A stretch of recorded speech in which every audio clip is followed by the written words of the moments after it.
Prison officer at the St. Clair Correctional Facility resigns after being arrested for having drugs on site. 26-year-old Ivan Caldwell of Birmingham was arrested Monday for trafficking drugs, promoting prison contraband, and violating a pistol license. The Alabama Department of Corrections is investigating the stabbing death of an inmate. It happened yesterday in Springville at the St. Clair Correctional Facility. Authorities say they found 24-year-old Terrence Andrews with multiple stab wounds after a fight broke out between two inmates. The Department of Corrections tells us 33-year-old Regarius Bray was stabbed to death during a fight with another inmate.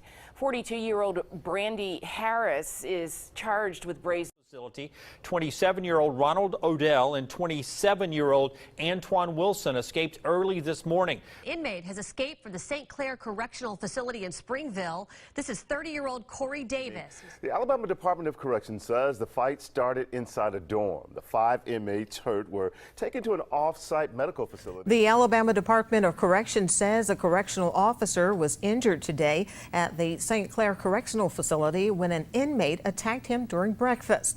The 4 a.m. incident set off another incident in which more than 24 inmates assaulted officers using broken broom handles, locks tied to belts, and other objects as weapons. Department of Corrections spokesperson Bob Horton says the prison was placed on lockdown, but some inmates refused to return to their cells. Well, the Alabama Department of Corrections is investigating the death of a state inmate who was attacked in prison.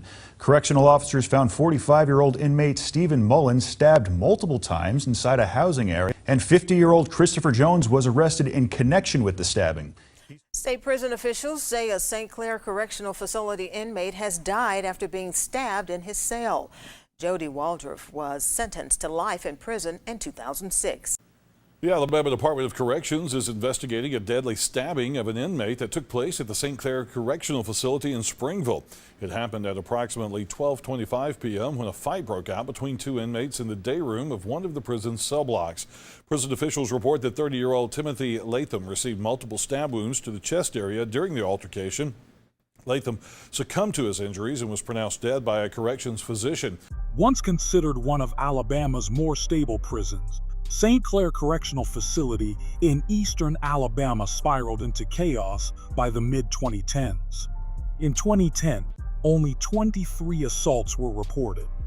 Just 3 years later, that number had surged past 100 annually, and between 2011 and 2014, at least 6 inmates were deleted, an alarming deletion rate that drew national concern.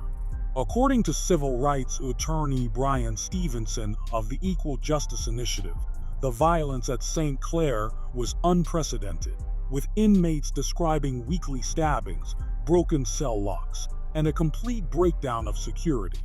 Gangs dominated the prison, and officers frequently ignored or mocked requests for protection.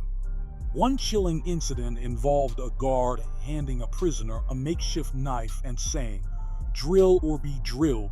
In 2014, EJI filed a class action lawsuit exposing a brutal environment. Staff beating handcuffed inmates, smuggling drugs and weapons, and even a warden punching a restrained prisoner. That warden, Carter Davenport, was later transferred to Holman Correctional after overseeing the bloodiest years at St. Clair. Advocates blamed his leadership for allowing the prison to deteriorate into lawlessness.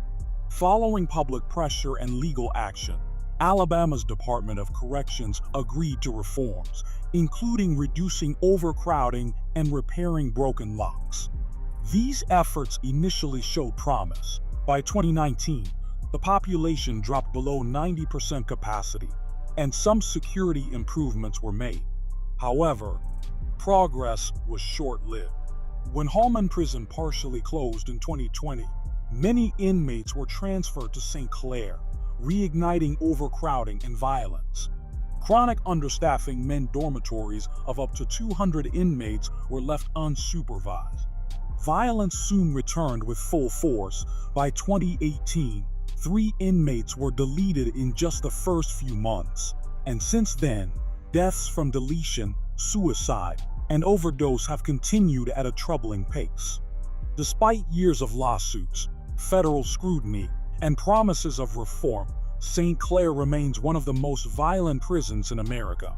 As one former inmate put it, We sleep with knives under our pillows. It's the only way to feel safe. Are watching